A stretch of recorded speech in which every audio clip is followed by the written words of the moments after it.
Ciao, io sono Marianna e benvenuti e bentornati su Ricette in Tavola. Per la rubrica Preparazioni base in cucina vi propongo la mia versione della pizza in teglia alle 3 farine. In questo video si ci concentra su come preparare l'impasto, non su come condirlo. Vorrei sapere se vi va, cosa ne pensate delle ricette che condivido con voi. Vi ricordo che tutte le info e gli ingredienti sono giù in info box e buona visione. In una ciotola verso i 3/4 dell'acqua totale, aggiungo il lievito sbriciolato e con un cucchiaio mi aiuta a sciogliere il lievito. Dopo aver fatto questa operazione verso l'olio, farina 00, farina Manitoba, infine la farina integrale e adesso con una spatola inizio a lavorare tutti gli ingredienti. Come si vede, la farina assorbe tutta l'acqua e l'olio che ho messo in precedenza, metto anche il sale e continuo sempre con una spatola a lavorare il tutto. Ho ripreso l'acqua che mi è avanzata in precedenza e ne aggiungo un po' e continuo a mescolare il tutto. Metto altra acqua. Giù in info box troverete una quantità di acqua che può avanzare o ne dovrete mettere dell'altra. Molto dipende dal grado di assorbimento delle farine. Adesso che ho amalgamato tutti gli ingredienti tra loro, mi trasferisco a lavorare l'impasto su un piano da lavoro. Io mi trovo molto meglio a utilizzare un piano di lavoro in silicone che spolvero leggermente con della farina. Prendo il mio impasto e lo trasferisco sul piano di lavoro. Spolvero leggermente anche il mio impasto e adesso inizio ad impastare. Per ottenere un impasto liscio e omogeneo bisognerà impastare per circa 10 minuti. Volendo l'impasto si fa tranquillamente anche con l'impastatrice.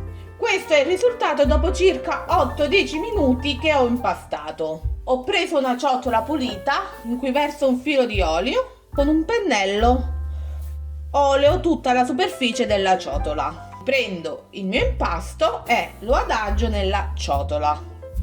Ho coperto la ciotola con una pellicola. Faccio iniziare la lievitazione a temperatura ambiente per 50 minuti, un'ora e poi trasferisco il tutto in frigo dove lieviterà per un minimo di 12 ore ad un massimo di 24 ore. Così si presenta l'impasto della pizza dopo un'ora di lievitazione a temperatura ambiente. Ho detto in precedenza, trasferisco l'impasto nel frigo dove farà la sua lievitazione. Questo è l'impasto appena uscito dal frigo che adesso si fa riposare a temperatura ambiente per 2 ore. Prendo una teglia in cui verso un filo di olio, con l'aiuto di un pennello stendo l'olio su tutta la superficie. Spargo la teglia con un po' di farina. Ho distribuito anche la farina sulla teglia. Riprendo l'impasto della pizza e tolgo la pellicola. Praticamente l'impasto è triplicato di volume. Tolgo delicatamente l'impasto dalla teglia. Non ho messo farina sul piano di lavoro in quanto l'impasto è oleato. Con un tarocco divido l'impasto a metà. Ho preso la teglia e trasferisco il mio impasto al centro della teglia.